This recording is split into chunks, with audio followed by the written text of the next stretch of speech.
அண்மை செய்தியை பார்த்து வருகிறோம். கரூர் மாவட்டம் குளித்தலை அருகே மதுபோதையில் 7 வயது சிறுமி பாலியல் வன்கொடுமை செய்யப்பட்ட சம்பவம் அதிர்ச்சியை ஏற்படுத்தியிருக்கிறது. விவரங்களோடு இணைகிறார் செய்தியாளர் சதீஷ். சதீஷ், வணக்கம்.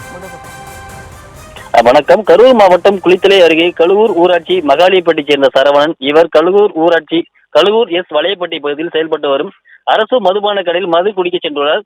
மது குடித்துவிட்டு அதிக போதையில் வந்து அவர் அப்பகுதியில் விளையாடி கொண்டிருந்த 7 வயது சிறுமியிடம் சாக்லேட் உள்ளிட்ட தின்பண்டங்களை வாங்கி தருவதாக ஆசை வார்த்தை கூறி தன்னுடன் பைக்கில் வருமாறு கடத்தி சென்றுள்ளார். வீட்டின் அருகே விளையாடி கொண்டிருந்த 7 வயது சிறுமி காணாமல் போனது பற்றி பெற்றோர்கள் சுமார் 2 மணி நேரம் தேடி வந்தனர். 2 மணி நேரத்திற்கு பின்பு சிறுமியை அதே இடத்தில் இறக்கிவிட சரவணன் வந்துள்ளார்.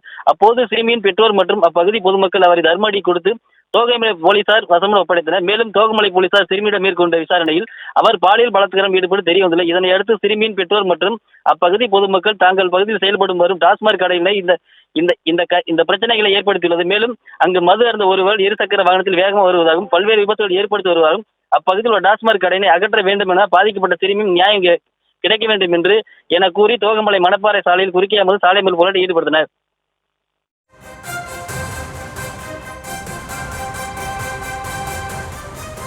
விவரங்களுக்கு நன்றி சதீஷ்.